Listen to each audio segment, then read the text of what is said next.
Vous informer au quotidien, c'est notre devoir. Chercher l'information pour vous, c'est notre passion.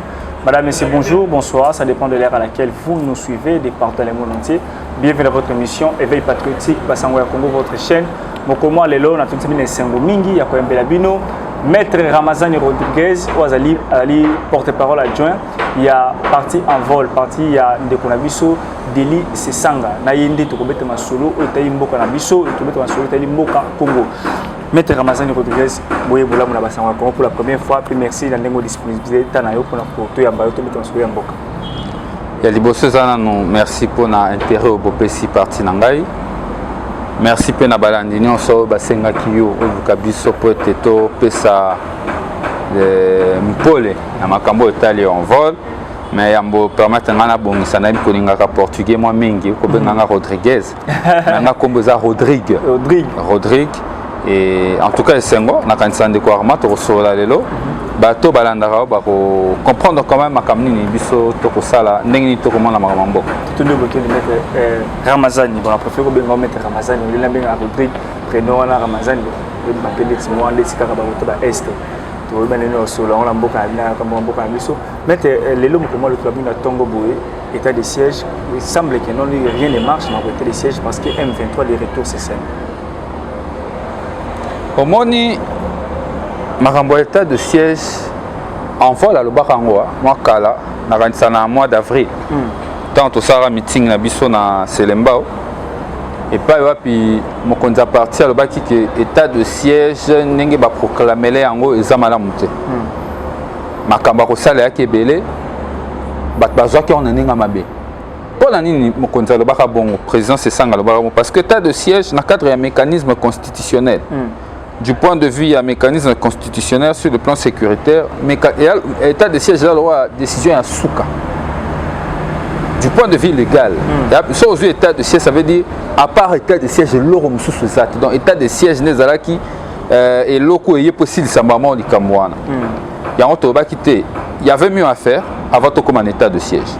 Pour un il fallait d'abord qu'on reforme l'armée, pas battre. Problème est connu. L'armée a été infiltrée depuis Kala. Effectivement, ils ont un tireur de ficelle P. Dans Makambo Bitumba, ils ont un Est, ils ont un armée. Par rapport à ONG et Bimamwa et Belé. Par contre, les généraux, il y a des officiers qui ont payé. Ils ont fonctionné dans 4 affaires. Il faut reformer l'armée. À part reformer l'armée, l'armée a été organisée dans la zone de défense. Il fallait qu'on comment améliorer la zone de défense et puis qu'on définir la zone opérationnelle. Qu'on redéfinir la zone opérationnelle pour que Makamboya et Tumba et Zalapenza bien. Et puis qu'on adapter le fonctionnement de l'armée dans le contexte de Tumba. Et Tumba, il y a Tumba à guerre traditionnelle, où il y a des gens à gauche et à droite. Il y a une guerre asymétrique. Il faut que ça ait un terrorisme. Et ça peut être un terrorisme, c'est le Congo, c'est le matin, c'est le désert, c'est la ville, mais aussi c'est le Zamba. Est-ce qu'il fallait forcément fonctionner, on dirait toujours que c'est Tumba normal. Et si Kawanande au monde qui se trouve Mokondi à Kanisi Mabe, il y a un comme un état de siège, c'est sa décision, mais il y a une étape où il single token. Mais l'opposition qui toujours qui n'angongawana, ils ont réconforté. Ils ont pas si, na kolobango ça pas si. Ils ont réconforté parce que le rapport à la commission de défense et sécuritaire est démontré que l'état de siège tant que qui en qui programmation moyen d'opérationnalisation sur terrain ils ont quitté donc au Kenya qui boudi tata mokonzala muti na tonga bi bon na comprendre souci na état que moi na mboka nga trouver solution à problème est mais de l'autre côté a eu décision na sans ko programmer sans ko yeba ni single ko sala ça été généraux ayeba to so kende ya solo mais programmation za ndenge ni opération ko sala ndenge ni ya programmation on ka conséquences za ni makamba soda ba sala na terrain ba éviter ba ko yokola on sur place donc toko meka deuxième chose ba moyen ba besoin opérationnel ministre de la défense a lobby que mon soleil est athée et à la quitté tout exact donc d'ailleurs président IDPS a silika ki mkolongo na a silika ki ministre na ka défense silika ministre de la défense a tombola ki mongongo et de deux lelo il faut battre que état de siège et même la restriction à la liberté à bas citoyens et que ça là que makambo soso ba citoyen sengeli ba ça na cadre ba liberté na bango za restreint ça là on suscite na ba ko vendre pe na état de siège indéfiniment parce que état de siège c'est état d'exception. Les états normaux, les états d'exception, où il y a qu'à trouver solution rapidement. Mais malheureusement, ndenge makambo zo tambola, ndenge na yolandi le na okiki na retour. Ba koti. Na toi Colin kuna na toi na Ituri. Na okaki pe sous incursion Salema qui armée rwandaise na Goma. Oui. Il y a pas longtemps, na okaki sous na Irumu, une forme d'incursion ougandaise, des armées ougandaises. Donc ça veut dire malgré l'état de siège, makambo simbate parce que ezalaki mal mise en application.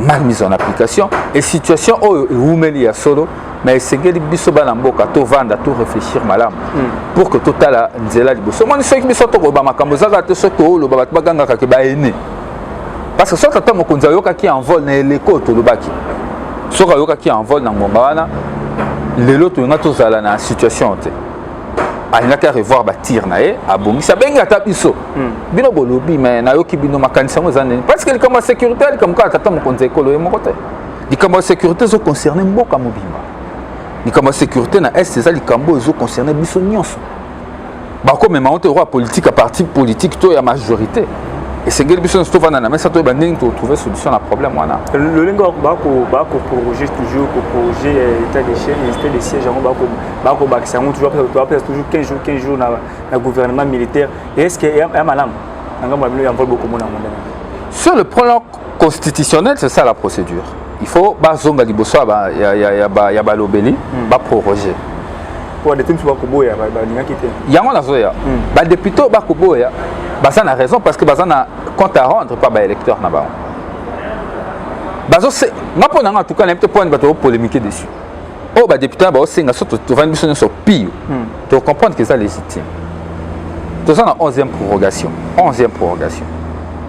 bango ba osenga ni babi ministre ayebisi biso que état de siège zaki décrété sans programmation donc ça veut dire chronogramme ya ba opération zalaki te ministre bakisi que ba difficulté ba moyen pour opérationnalisation zalaki ya mais ça tout na tu koloba que problème ya ba liberté ya ba citoyen zo se poser parce que dans un pays moko za na toujours prôner liberté ya ba individu tant collectif qu'individuel sans côté ba tracasserie ya ba soda ya ba taxe na ba frontière na ba barrière ba tchekiliki yango bango ba sengi ba ministre donc la programmation à la quitté mbalao zoya yela biso programmation et puis yela biso exception ndenge ni to kobima na état de siège il faut to yeba et là on est bozo kanisa botambo ba ke non état de siège aussi la et le on mokolo o kimi ko na est alors ba on clair na haute tribune ya Nations Unies le ba on clair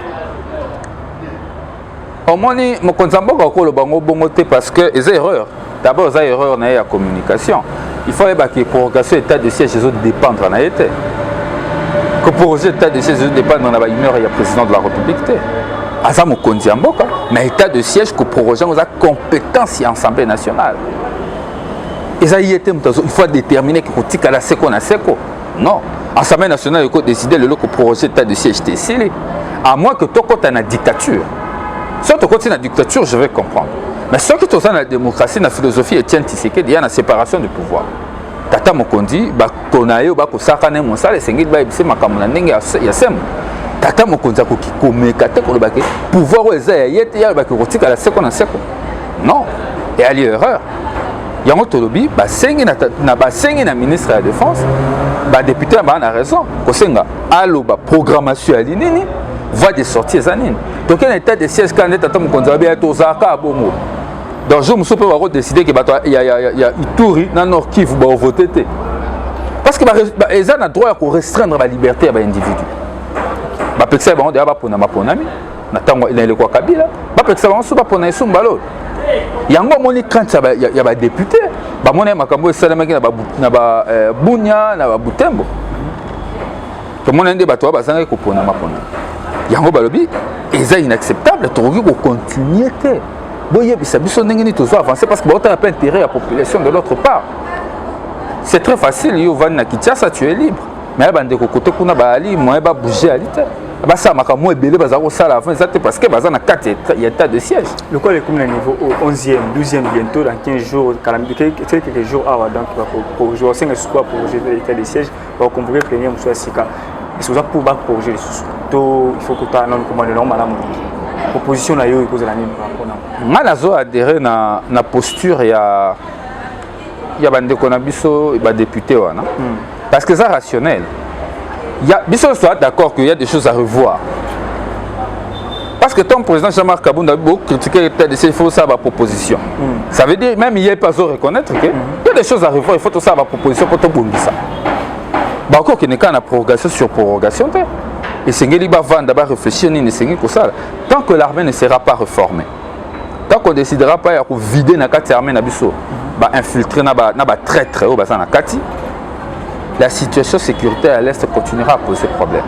Donc, tu as un moyen conséquent pour que les soldats aient un outil adapté, un armement pour que lutter contre le terrorisme dans Zamba, les situations ne persistent. Tu as un sécurité. Et un sérieux. Batika Kadio, Shabatika Kolobao, député, vous, quittez les groupes armés. Soyo, Ozamo Kondi, président de l'Assemblée nationale, ou que député Kingani, Nazana groupes armés. Mais il faut le mettre à la disposition des services de sécurité. Batika Kadio, politique, on a un politique, il y a irresponsabilité. C'est-à-dire que bisoté, Ezabango. Le pouvoir s'assume. Mais la question sécuritaire, ndenge moko na makambo maponami ndenge moko na makambo etali souveraineté ya mboka intégrité ya territoire ekoki kozala politique ya parti te ya camp politique te ezali likambo ya mboka moko donc nga naza pour te ke ba proroger kaka pour proroger on est comme sentiment parce que malgré ba uti ko proroger toyoki ke na rupture kuna esimba lelo kuna tongo lelo kana tongo toyoki ke incursion armée ougandaise salami na Irum voilà donc makambo donc ça veut dire ils ont kaka na habite so ba sa makambo na loyengi tu as un souci à répondre pour battre le trop. Pour professeur la minute tu m'as dit que dans la vidéo que non bah professeur a aussi dirigé vers Ouganda. Au Kima la minute hier au Inda dans la ville ya Bunagana. Je connais pas c'est Bunagana imagine la minute donc en plein état de siège, il faut qu'on revoie. Il faut qu'on revoie bâtir. On peut revoir le tir, état de siège. À part état de siège, il y a un mécanisme constitutionnel. Nous souhaitons que les alcoolos. Bateau va complice, va travailler, va rebelle, bateau va combattre. Est-ce qu'il n'y a pas moyen pour dénoncer? Pourquoi rien? C'est un service à sécurité, ils ont bien organisé. Il y a un renseignement. Est-ce que pour qu'on ait ça, le renseignement, ça, ça n'a pas non, complice, va place tel, et c'est l'état de siège.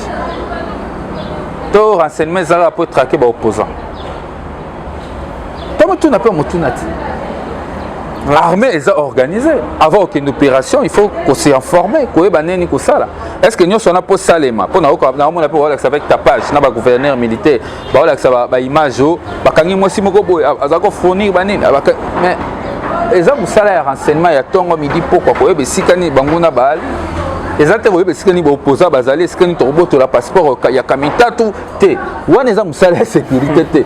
Sécurité, il y a un renseignement, notamment, qu'il y a un positionnement. Maître Ramazan, votre regard, mais tout le monde pour la Macambo, tout le état de siège, pour l'éclaircissement, au limbo, il y a un mingi, parce que vous avez un boka, puis un boka par rapport à l'état de siège. Tout dans la Cameroun, il y a vraiment un Nesika Oyo, état politique, Maître Ramazan, porte-parole adjoint à Envol. Dégoûté, c'est ça qu'il y a une consultation à Moïse Katumbi. C'est qu'il y a une consultation à Moïse Katumbi. Bon, en tout cas, nous avons une information en athée, quelqu'un qui a une consultation à Moïse Katumbi, nous avons s'azardé que ça y a une maîtrise dans le côté. On a rassuré que surprise de position na biso na kati ya Kolongo Union Sacrée, les comité national et parti na biso de se réunir, c'est qui pour que soit position.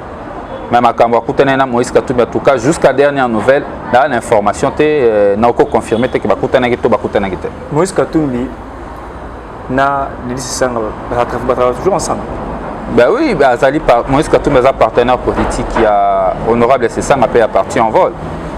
ezali likambo robomba te bato nyonso bayebi ke relation na bango eza kitoko et puis Moïse Katumbi moko confirmé ngo ata 50 fois. Beaucoup travail alors même Moïse Katumbi a pour menacer déjà pour le union sacrée du coup tout le monde découvert ce sanga pour faciliter communiquer à quitter union sacrée na Katanga donc Moïse Katumbi mona ndeko dit ce sanga ndeko ko benga mso ko benga ingembo Moïse ndeko dit ce sanga la muka a commis na Katanga na Kasai na Kasai kuna na Kananga a ko sala propagande pour soutenir Félix Tshisekedi pendant la muka donc position de ça est toujours compliqué ailleurs dans l'Assemblée nationale il y a s'imposer ou non pendant que FCC a une majorité a proposé de revoir la constitution pour bander là pour ça la nini mais c'est maintenant la majorité on a préfabriqué mécanisé FCC pour de revoir la constitution tu as créé G13 parmi les cofondateurs personnel de la mission Équateur le Kondo personnel a créé G13 et autres et puis Moïse ndeko c'est sanga union sacrée c'est sanga ndeko ba il fallait le ministère il y a enseignement universitaire ndeko ba toujours ici il fallait dans maboko de sanga a raté en azui en côté mbala moko de sanga sali déclaration qui a quitté union sacrée ba motivation to pour limbo la population kolanda yo ils allaient vraiment nini par monsieur le poto a vraiment déclaration courte qui de c'est sanga a longwe union sacrée nini sali vraiment longwa union sacrée ba raison nini pourquoi vous s'engager sur la minute vous comme une opposition ou dans la résistance na mituna no za makambo belo lobi na mbala moko senga na ramasser en union sopo ekotisa confusion ekotisa ba confusion pa ba téléspectateurs te na motuna liboso na zona no awa tuni pona nini tolongo na union sacrée tolongo na union sacrée parce que ba conviction na biso na union sacrée zoko kanate makambo biso tozo banza ke za malamu pona ekolo union sacrée zoko banza ke eza malamu te o lobi tuko ba makambo révision constitutionnelle pour reconnaître qu'on voit la bandit de Tumba processus électoral depuis 2019 tant au Sahara bureau politique Nabiso et pas il va plutôt décider qu'il y a processus électoral pour la stabilité dans Mboka. En 2020 parti en vol na et Nanzela président national nae a eu ça l'initiative G13 pour la processus électoral consensuel. Tout ça liba consultation auto consulta qui ba Mozito ba Fayolo ba Tony on a président de la République. Le seul bateau va consulter tes alaka FCC na elokoana na simana yango conclusion et salami consensus on a confirmé le consensus sur le processus électoral les alliés na kati agenda citoyen G13 rapport one les alliés rendu public ba pesa yango même tata mokonzi ekolo et je crois même que tata mokonzi ekolo s'inspira ki na makambo wana pour que asala oyo babengi union sacrée na dit sikulu na etonga bisali makambo union sacrée. Alors, il y a un processus électoral consensuel, bonne gouvernance, la sécurité na est. Mais beaucoup de commissaires qui envolent, tu peux faire le beaucoup na biso, tu tiens le même mobile pour te yemoka benga biso na mawaki, makambo yena bande connaît FCC et ko simbate. Tu peux faire maboko pour que tu atteindre l'objectif wana et ko bungisa mboka. Mais comment tu comme na kati qui kabiliste zo ibandi. Bobo ça que tu connais na union sacrée pour na ko boya makambo kabila. Makambo ki autorité morale makambo ko viola ka bibeko makambo ya koluka ko sala ba élection taillée sur mesure et puis makambo ba insécurité ainsi de suite mais malheureusement tant on continue à union sacrée ni tout le monde les loba ne ko union sacrée ba comme ko refaire makambo so kabila zaka ko sala les autres on a posé ya CENI ezala taillée sur mesure au moment ba irrégularité non sur entourage qui mise en place à bureau il y a CENI tout ça même la violation à la loi même loi on a violé ainsi de loi où il y a CENI violé nous sommes en continue à 4 mois et permettre que tout soit processus électoral consensuel na hausse lobaté awa débat ya o Kadima va voter j'ai pas de problème avec monsieur Kadima et l'envol n'a pas de problème avec les débats des individus nous parlons des principes monsieur Kadima aza congolais aza na droit à la présidence CENI nous ne sommes pas contre problème na biso ayali que le lenge makambo zotambola et trouver consensus té consensus c'est ezani processus électoral nazolo bandenge bandi na loi ya CENI na mise en place ya bureau ya CENI okoyoka bato ya majorité ndakisa ensemble baza contre en vol tous qui contre tant toi la majorité contre loi wana en vol wa député combien de députés tous en a 3 députés na kati ya ensemble pour la République le changement la République est à partie tous la majorité mais tout le qui eza yango te auquel ngambo opposition balobi que loi na yango te FCC na la muka au côté de la société civile une grande partie de la société civile baba que loi wana ezali conflictogène mais pouvoir ekangi matoyi ba promis toke na makambo bureau consensus ezwamité la preuve à la mémoire débauchage pe makambo to boyaki na Kabila to poussani lisusu batu ya opposition ti lelo batindi batu te mais ba débaucher batu na kati ya opposition pour que batu musu ba ke négocier ba ba débaucher na kati ya FCC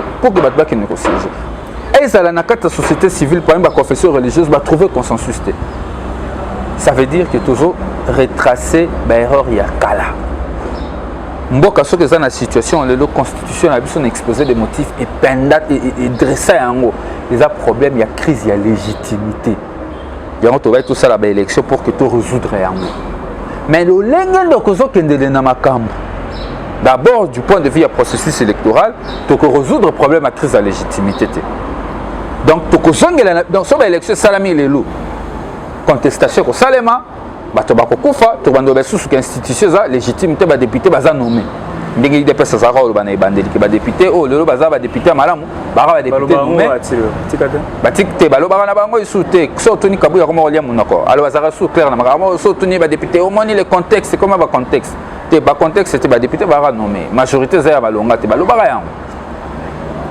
wana processus électoral consensus exact pourtant to kenda ki pona consensus bonne gouvernance. Bonne gouvernance, ça implique contrôle. Contrôle, nous avons contrôlé le gouvernement, ça parle. Vous remarquez que l'initiative parlementaire, nous soit contrôle, bah quoi étouffé. Tout le monde a ma cambora, tout le monde a ma camboya, tout le monde a ma cambora. Il y a la présidence, c'est la présidence de la République qui gère RTPC. Dans le Bible, tout ça, la démocratie. Député a lancé motion. Et bien, non, on a Juvenal. Bah fini motion Juvenal ti toyoka yango. Après pression populaire bah vi que ministre aye motion débat bah député bah estimer que bah réponse à ministre satisfaire bango te. Bah quelle la motion à défiance. Et là on va ça une motion à défiance. Bah la motion incidentielle va bloquer. Or et à makambo to yaki oboya na Kabila. Kabila pas une technique wana. Au lieu de contrôle parlementaire qui n'est pas souka, majorité s'assumer dans vote. Bango ba na motion incidentielle, ba kati motion de défiance. C'est inacceptable ya makambo to boyaki. Lelo ba initiative parlementaire rebelle a bloqué. Tobi déjà côté à bonne gouvernance, to constater que union sacrée a pour sa bonne gouvernance c'est toujours kumba maka peut-être pour bakabiliste ba koti pe bela na union sacrée yango pe mbuma ya Kabila elati bato union sacrée nyos situation sécuritaire nation na bandeli na peindre tableau état de siège ça veut dire toujours évoluer toujours naviguer à vue au regard de tout ça biso à chaque fois na union sacrée to ko dénoncer makambo ba biso tout ça ba ene to ba jaloux toyi tata mokonzi ekolo te toyi makambo tambola te bato balingaki biso nyonso za ba fanatique lokwa bato bakendaki ebele na aéroport koyamba mokonzi mboka alors que toujours insécurité na Bukavu bien le bo interpeller ta ministre de défense te boko koyamba tata mokonzi ekolo po bolakise ke bolingaki mingi bato bakokufa na nzala bino fanatisme bokati na aéroport boko koyamba tata mokonzi ekolo po bokosa ke bolingaki mingi loi ya finance depuis ba déposer on a Samba Lukonde lelo to leki déjà 40e jour délai légal il y a traitement dans l'Assemblée nationale yanga ba ke bureau l'Assemblée nationale toni na ba fenea ba ba twangi osala musate 40 jours et leki délai légal pour retraiter loi de finance réduction de comptes non kutu ou ba traité te olomona onyo soto boyaki na Kabila ezozonga siko yebisa ngai na nyonso na lobi batata ba mwa ba ndeko tozo linga pe makambo yango te tozo dénoncer sika tovandi bato balingi biso te makambo toloba mais sika na biso za kuna te yo tolobi tobimi na biso union sacrée ba raison penzo esali ke tobima union sacrée ezali yango wana il c'est ça nga bitambola la kiawa nazoya kasi na ba question na longoli non na spa ya liboso Yami Balo lobby de dit c'est sanga bitambola tambola aza inconstant. C'est inconstant tele makasika moroté avant de jamais place moko 5 ans rien. Au moins différence na biso en vol. Na ba parti mo ebele ya Congo, ils sikawan. au moins ba tout temps ba ko ça tumba politique alingaka imposer idée na yende simbarate ya on a zo ebisa yo biso tant to ko ça politique to ko ça on a ba principe ama so to kuta ino to vani to yokani et là ko 500 na eza to ça l'émission yango de to yokani et là que ça nisinga na mais eza to ça l'émission na yo le to ça l'émission yo to ça l'émission ngala biso arma l'émission na tikana boto mais na oboki au moins que na BBC boyokani yanga na yo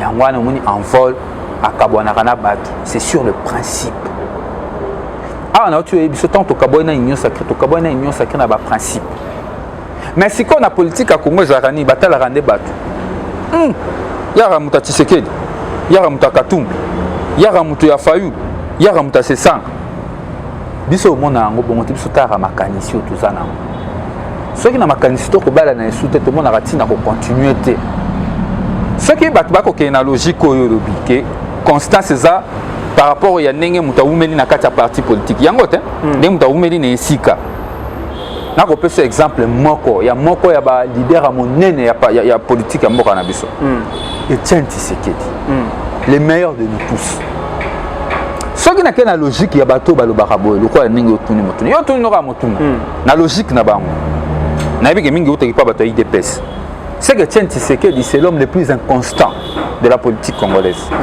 pour nani Etienne Tshisekedi a bandi politique na MNC Lumumba babebani na Lumumba babebani na parti ya Lumumba ake na MNC Kalonji je crois bané na MNC Kalonji après ake na MNC Lumumba soit c'est vice versa idée qui me rozonga ya moko après era alongo na MNC wana mibale ake na Konako alongwa Konako ake MPR tanga alongwa MPR basali IDPS na bangalo la pananjila na ba vena biso na ba koko na biso bambwa kem na ba mwa ba kuba ba ndeko mo ebele ba koko mo ebele ba kina kati kasa ba koko kibasa mo ebele ba za kina kati ya makambo wana alongwa na IDPS wana sali IDPS Tshisekedi etikatile honorable Sesanga lelo na 50 ans d'âge so tali parcours honorable Sesanga Azaï na force du futur, Nazaï Lingoma. Il avait encore, je crois, 19 ans ou 20 ans. Et pas il va secrétaire général. Pour une politique locale. Alors, moi, force du futur, Aïe Kokende MLC. Et pas Jean-Pierre Bem. Alors, moi, MLC en vol. Et la preuve, il y a constance honorable, c'est Sanga et Zanine. Tant que MLC, il y a sérieux, Olivier Kamita Toubalongo et Baké pouvoir. François Mambalongo a quel pouvoir, Thomas Louaka Longo a quel pouvoir. Bah, nous sommes pas Colombo, pas aucun pouvoir. Mais honorable, c'est ça, à Longo MLC, bah créer parti d'un cofondateur et en vol, n'a qu'à opposition contre Kabila. Au moins niveau constance. Mais c'est quoi, c'est un peu qui est une logique y a battu. Yebisanga, tata, papa Etienne Tshisekedi, en tout cas beaucoup de respect. Mais Zakara qui bah, on peut cet exemple, pour comprendre que Etienne Tshisekedi a 7 partis politiques, 7. Honorable, c'est ça, c'est car on a 3 partis en vol. Entre bango mibale. Surtout plutôt dans la logique, c'est que Etienne Tshisekedi a une maman inconstant, maman na transhumant politique. Pourquoi? Parce que maintenant quand l'idée de Etienne Tshisekedi a qui là et tout le Etienne Tshisekedi a qui la liberté et la démocratie. Surtout plutôt dans le combat Etienne Tshisekedi, combat, lutte. Tu vois que Etienne Tshisekedi a qui constant. Mais ce que tu as changé ma parti politique, c'est que Etienne Tshisekedi a qui inconstant pour le kata honorable, c'est ça. Voilà la logique qui a battu. Les ministres sont beaucoup mieux pour l'opposition, de toute la résistance. Toi-même, tu as une confusion. L'important statut de l'opposition, c'est la loi honorable, c'est ça dans notre salle. Dans beaucoup de résistance, c'est ça la raté. Dans ce cas, il y a mis Beku. Dans ce cas, la constitution du Congo reconnaît la majorité et l'opposition. C'est pourquoi ils ont la loi qui porte le statut de l'opposition. Dans le cas de la majorité, ils ont partagé sous vision, ils ont l'opposition. Mais la carte opposition, côté côté ya nani parce que l'opposition est Kabila. Voilà, problème au moins le problème na bino yango wana biso siko to zarawana te.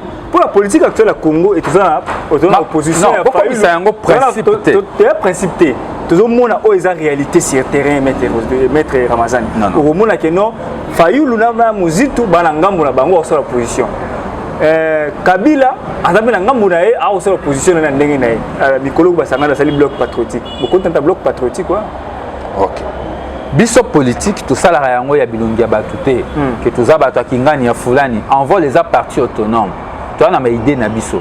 Tolobi toza na kati opposition, tozali biso moko na kati opposition, toza ba membre opposition. Tozo respecter combat ya bandeko na biso ya la muka na FCC ba décider ko sangana. Baza na kati ya bloc patriotique. Tozo respecter combat na bango. Mais combat na bango biso toyebi yango te. Biso tozongi na opposition sikao. Toza na combat pe ya biso. Tokota na kati ya bloc patriotique. Toza kaka en vol na makanisi na biso, tokobunda ndenge na biso. Tala poso oza na sima na bango te. Tozo respecter de combat na bango. Oh bako bundela na kati c'est légitime mais biso pe toi na ndenge na biso otala makambo parce que au moins na mboko ya moto sangana rapport to sangana sans pourtant oyeba objectif pourquoi to sangana objectif ya ni ndeni to ko atteindre objectif donc biso to yaka na makanisi batu pe baninga yo kate tant makambo ya lo ya seni bandi biso to zoyebisa batu nyonso na basango na batutu to yesa bango to bundela nanu excusez to bundala makambo loi ya seni loi wana eza ya problème non Seigneur n'a pas de problème. Total la marambo ya bureau. Or, biso to mona musika. Tu vois que le problème est bandé na CENI. Parce que loi sur la CENI peut ça qui majorité pouvoir moko exorbitant et décider qui ne sera ou ne sera pas membre ya bureau ya CENI. Hollandi. Mais bato bo Hollanda biso. Mais le autre tout est na kati ya mur. Bato akomi ko bundela susu to zo ngala loi CENI. Yo biso to bité to na makanisa biso parmi ko kana na bato te. Tout ça est tout bana biso moko est en vol mobimba biso moko en vol to bunda et puis ba sepela na ba idée na biso ba ya ko rejoindre biso pour to cheminer ensemble mais biso to za biso moko to za na sima ya Katumbite to za na sima ya Kabila te to za na sima ya Fayulu te to za la en vol na sima ya leader na ngo honorable c'est ça il se sanga boza na sima ya moto te bato ba ko sepela na combat na bilo ko ya porte ali pendant ko fuma monene ko porte en vision tout na makanisa bitumba bino donc Denis c'est sanga potentiel candidat 2023 présidence de la République. Bon ali mutabandi politique kala na yo qui peut battre belé ba ko lobana on a top Congo ba ko ba dikamongo mais ça y était muto décider sera aux la candidat président de la République ça y était ça congrès à partir tu fais décider il y a Zali muto ali président parti mais cause candidat président il faut biso parti to investir yé azana ambition te parti muto ko décider alors tout na il faut tout na mukolo même quand on ça congrès à parti na ozana réponse à repesa parce que pour l'instant volontaire les autres dépendre na ba congressiste d'ici peu congrès ozala convoquer na kanisi na bambulu zakoya to convoquer congrès et positionner biso sur cette question royeba pour l'instant d'ailleurs c'est indécent. Nangongo tout ça dit de se prononcer sur qui sera candidat qui ne sera pas candidat. Kolongo Denis c'est sanga pe Mike Mukeba ko signer Mike Mukeba alobaki pas longo union sacrée. Donc comment l'union sacrée il a fragilisé lié ça va s'effondrer et panzana et zinda tout ndengene. Donc comment union sacrée c'est union sacrée dans l'avenir. À venir il y a union sacrée et Zaka kana ko rencontrer ba désiderata à peuple. Pour l'instant moto a rencontré union sacrée qu'on rencontrer des désiderata à peuple. Dans le problème maram augmentation a pris il y a première nécessité na Wenze. Na yebi que peut-être que ndara Wenze te menga kendaka na kendara Wenze. Na yebi que ba pris à Sakalo ce mati, pris à Carter Thompson et mati, biloko nyoso ba beke okite mati. To bakisi ram. To bakisi pe na situation de gratuité to ki et comme ko dendalelo comme simbia aussi. Ba négociation ba na mbola loge. Ata ba na mbola loge di kambote mais gratuité zaki na okaki 6e na 7e. Babi que 6e na 7e ni sous comme école primaire. Mais biso to yebi que mo solo zate ba continuer li kambo zate mais ba ke ba ko sacrifier d'avenir à bana. Bon ya jeunesse ba tchakango na jeter parce que ça avenir à toute une nation. Quand on te dit ça que gratuité beaucoup kende borobeta motu na mir eza malamu likanisi eza malamu mais bwana mosola ko sala politique wana te to aki ba jaloux to aki ba ene lelo ko démontrer que ba un échec or so ba yoka so ba ko sauver tata mokonzi école na gratuité ba ko sauver cette monde politique eza malamu mais tu as combien d'ango awa tu souka nango awa. À l'époque je me souviens que Willy Bakonga ça a point de presse tant que j'ai pouvoir abi gratuité tu ça lango mais tu ça lango nyon sauter tu ça lango na première deuxième ton na troisième na mboka mobimba l'état total année ko évoluer babengaka un document mais on va laisser le barango avant après ministre a confirmé tes tutelles le babeti mutunami et comme il faut pareil il faut bafuta prophète malade mais nazo bisayo circulaire ya ministre arma moi soko sola na la beta ramasolo ya réseaux sociaux ya quanti ministre Tony Mwaba ministre EPST a vu circulaire pour permettre na ba gouverneur bazo arrêt arrêter il y a gouverneur et fixer frais il y a scolarité pour la classe il y a 6e na 7e c'est ça n'est-ce pas 6e 7e na 8e 7e na 8e pourtant avec na kati ya sac ya gratuité ko bimisa yango wana et alini babeti mutunami nazo betelo masolo quoi quartier te ngaso na ko sola politique na betara masolo ya balabala te je te dis des choses que j'ai lues que j'ai vues et on a lobby à ta ministre avait pesté à télémia à contredire que déjà ça signe un échec pour tu interpeller qui bon naza prophète à malheur te mais nali acteur politique responsable et consciencieux tant qu'on a décision le rôle ya gratuité et enseignement ba ka ko meka parce que ça va venir en mboka mobimba na kati et si quand ok les a mutunami mais la yebi si au botoza lelo ba kozonga sous négociation pour balobake to kitisa sous to longo la 6e 5e parce que je le confirme une fois de plus mon solo exact il y a aussi la politique wana na lolenge bango ba salela yango intention za malam mais la bonne intention ne suffit pas pour diriger un pays il faut des actions et lelo il faut tout tika fanatisme armand on a bandeko ba kotala biso papa mokonzi école Félix Tshisekedi est mort en attribué aux Nations Unies. Il faut faire place à l'année. Exigeant envers les dirigeants. Mais il y a un lobby, c'est comme un fanatique, on a ça le fanatisme. Au quotidien, si j'avais des tout, si ça a été 5 minutes, chef de l'État, 3 minutes, chef de l'État a outil sans, selon le DEP, 170 quelques voyages et autres. Donc, mon colo, ça a presque une année. Non, quelqu'un voyagé, c'est ça. Je ne sais pas. 3 ans, c'est un pouvoir, presque une année et demie avec l'école PEPO, selon la statistique qu'il y a au DEP. Il y a à réserver, à quel chaleureux, les militants, les partis politiques, les unions sacrées, les députés, les sénateurs. Et c'est que les députés, puis les militaires, les Mboka, à outils de diplomatie, Makassi, Joe Biden et autres, les photos Kili. Et puis, on a 500 millions de dollars américains. Pour les 500 millions, on a des insultes. Ils ont fait des insultes. Si on a des 500 millions, dans le cadre de la COP26, ils ont insultes. Johanna va devoir Afrique une affaire à 100 milliards de dollars. Yami Yami Balé. Ce qui Mokonzamboka Kenda qui Victor a 1 milliard 500 millions à Yenango. Alors que voyage à Mokonzamboka qui est sorti toujours Yoka. Ils ont dépensé une affaire à 2 500 000 dollars. De l'autre côté, Cyril Ramaphosa, avant d'un ordinateur, dans la COP26, dans l'ordinateur, il a 8 milliards 500 000 dollars. Et 8 milliards 500 millions de dollars. Il y a un seul example. Il y a expliqué les insultes. Sur les appels du sous. Pour Mokonzambo kakangi photo na Joe Biden de tout le monde qui va solar na ba Macron na ba kangi photo na téléphone yango na ba bi qu'ils a victoire diplomatique ils a insulte contre le peuple congolais parce que na ngongo ba su ba député ba mobiliser ba député parce que tozo bosana lo moko ya liboso pour na kota maman na question na on répondre correctement bazana droit que yamba Mokonzambo ka so balingi mais eux ils ont choqué biso netinga en tant que républicain ils ont engagé toute une institution, le roi de l'Assemblée nationale. Parce que le rapporteur et l'Assemblée nationale, ça l'a communiqué. L'Assemblée nationale, le loi qui babus. Oui, c'est là déjà. Tu sais, babus à Transco, papa. Donc, l'Assemblée nationale, elle rappelle babus à Transco. Non, babus, il va chercher les députés. Tu sais, on est babus à Transco, l'Assemblée nationale, pas loi. Il va chercher un ouana. Attends, il va babus à l'Assemblée nationale, il va chercher carburant. Carburant, il va chercher un bon, il va contribuer. Il y a une logique. Bon, bis à l'Assemblée nationale, il va chercher pour les députés, mais il va chercher un carburant à la carte. Bon, à trésor public. hein? Rapporteur engagé à l'Assemblée nationale. À 5 députés qui nous yamba. Est-ce que vous avez un niveau si sa valeur dans l'État nabiso moro? Est-ce que tu as un article il y a presse il y a libanda.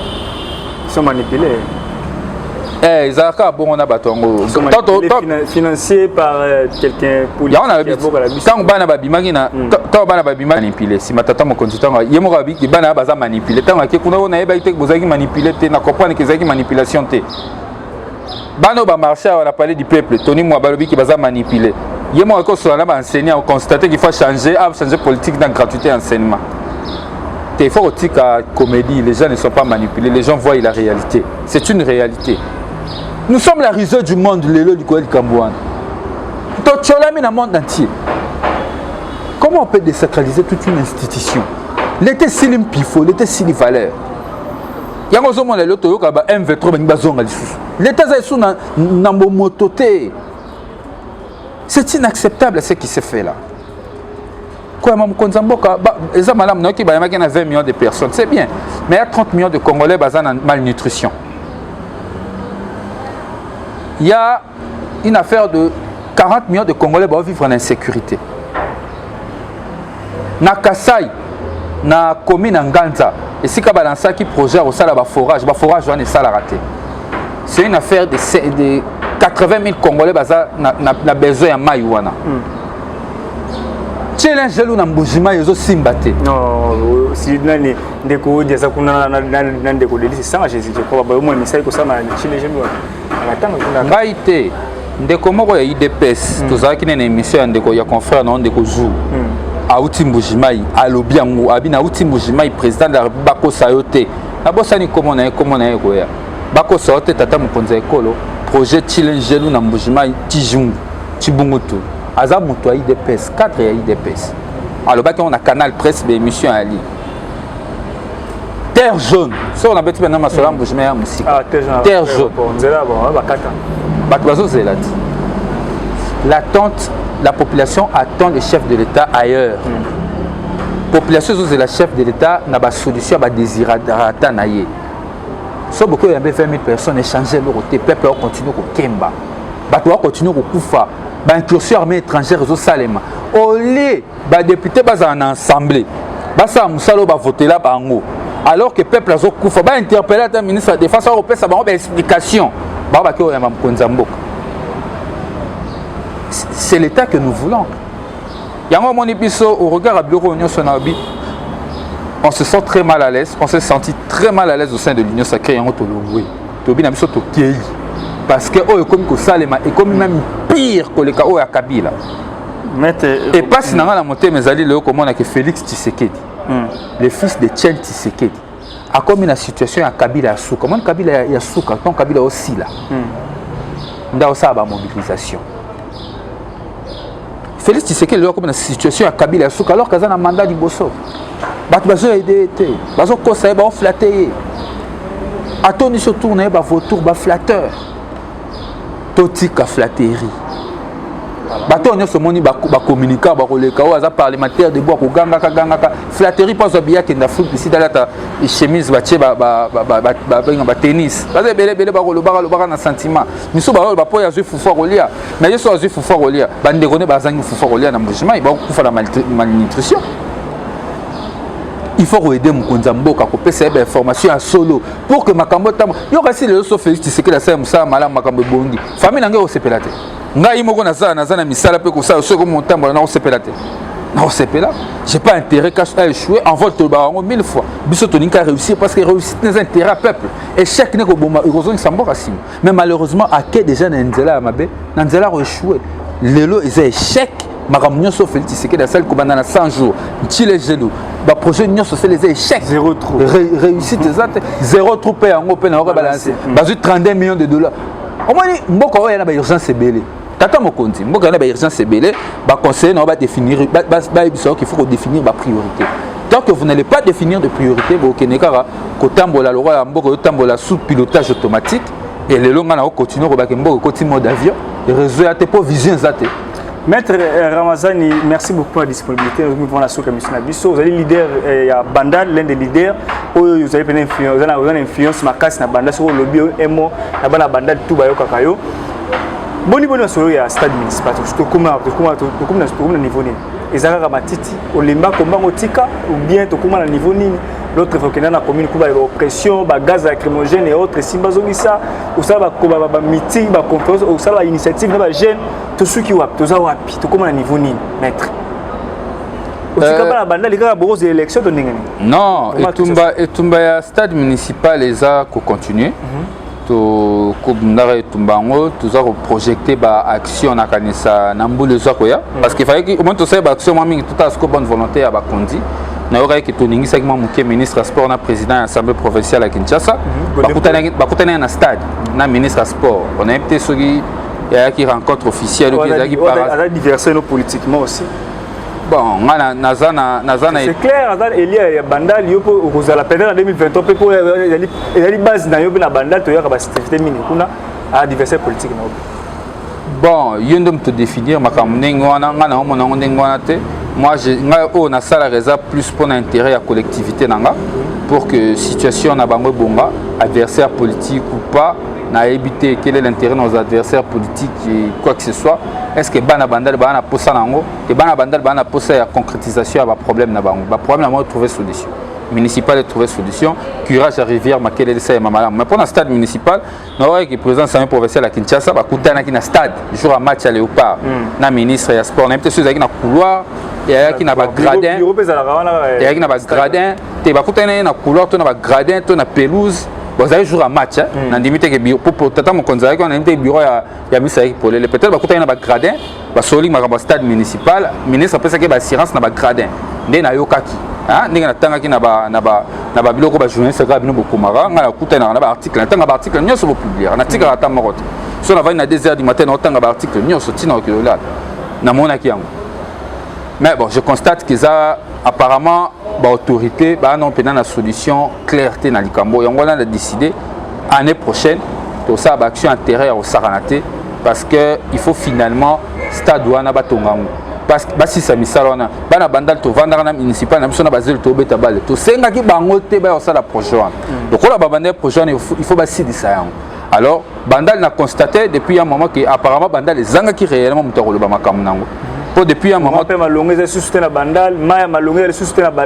courant malongate lelo depuis na salle sortir ma stade municipal na moni que eningisi mo bato na moni pe le sous président assemblée provinciale ya Kinshasa certainement kalanda qui sorti na la salle qui a matinée politique akenda ki na tracteur moko bachimbola mai ya mai ya makele ça la souvent te et ya que ça la journée mo ki moi babylon mseza il faut toi à la sérieux.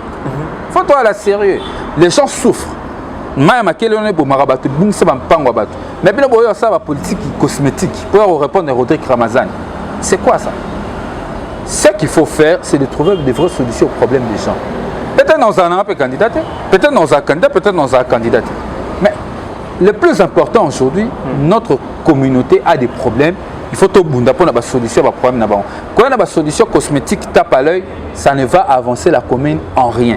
Mais je constate simplement que commune à Bandal et zanga qui effectivement mutako tombola mungongo pour la problème là. Il y a que célébrité à la fondation na ba ko kombola o sala célébrité. Yo éviter que ça mon solo au gouvernement central 2 millions de pesos chaque mois dans hôtel de ville et hôtel de ville a hôtel de ville d'azo financer misala wana. Na ba fondation wana. A financer misala na ba fondation, na ba ONG. Je suis assez informé. Attends, ma personne avec une information. Après, je suis avec mon continent, bureau assemblée nationale, mon continent, na ville. Na ngana sala projet, na ngana tika la bandana mususa zwango pour que et permettre à s'épanouir. Mais le roi va toujours n'a pas sa récupération politique. Donc on a la récupération seulement. Mais c'est quand même indécent. Maître Ramazani, merci beaucoup pour la disponibilité. C'est la première fois que je suis au Congo. J'espère et je crois bien que vous êtes toujours disponible parce que il y a plus de Congolais, il y a plus de Luka. Moto ya envol alo bela biso bo tukula ndenge ni alimboli maloba molombo ka peut ko conclure to succès numéro to succès numéro na émission oyo peut-être ko conclure na maloba sur ko pesa ko na moko. La seule manière pour na Congo ko bonga ezali to za la sérieux. Ba dirigeant ba za la sérieux bayebe sikani esengeli bamema mboka vision claire ezala yango tokosenga na population na biso batika fanatisme toana tina kobinela bakonzi te toana tina kobetela bakonzi maboko te parce que o biso toza nango posa yali eloko moko ntombwama ya Congo ntombwama ya Congo kosalema na fanatisme te ya koyamba mokonzi ya mboka to ya kobetelaka badepute maboko il faut to exiger badepute mosala parce que lelo badepute bakodémontrer biso ke baza bafenéant tala mbala liboso na l'histoire ya mboka oyo projet de loi ya budget kota avant mais ti lelo délai esili Assemblée nationale incapable à retraiter yango na lobi to tika fanatisme to exiger résultat misala na bakonzi tozondi botondi bano balani merci beaucoup avec Belair on a biso libana ya mboka na kati ya mboka ngai na bino tokomona mikonzali koya merci beaucoup je suis na sima caméra Hansi na Masini tokomona bino mikonzali koya soki Yesu nanu a zongite bye. Eshima, votre magazine qui bat au rythme de l'actualité. Retrouvez la nouvelle édition. Exclusivité, Sakombi Molendo, le pionnier de la bancarisation. Le ministre des Affaires foncières a signé le 3 juin 2021 avec son collègue des Finances l'arrêté interministériel portant bancarisation des opérations foncières et immobilières supérieures ou égales à $10 000 américains. Une première en RDC concrétisée par celui qui fait figure de porte-étendard de la numérisation et de la sécurisation des titres fonciers. Aimé Sakombi Molendo est de plein pied dans la matérialisation de sa politique qui suit la vision du chef de l'État, Félix Antoine Tshisekedi, celle de faire du numérique un levier d'intégration, de croissance économique et de progrès social. Nation, gouvernement des warriors, bilan de gestion des 100 premiers jours du gouvernement Samalou Kondé. SONAS, le DG Lucien Boniemé Ekofo présente un bilan largement positif pour les grandes réalisations du premier semestre 2021. À lire également l'interview de Seth Kikouni portée sur les questions d'actualité. À la découverte de Tissia Mukuna, la DG de la marque La Quinoise, café planté et transformé à Kinshasa. Interview exclusive de Richard Ilunga, DG de l'ONIP, qui confirme l'identification de la population congolaise avant les élections 2023. Un an de patrouille financière, les audits de l'IGF mettent à l'écart les mandataires impliqués dans la mauvaise gestion des deniers publics grâce à Jules Alinguete, inspecteur général des finances, chef de service. Une analyse sur les coups d'État en Afrique et leurs conséquences. Retrouvez l'intégralité du magazine Eshima dans les kiosques. Eshima Magazine, un nouveau standard d'information.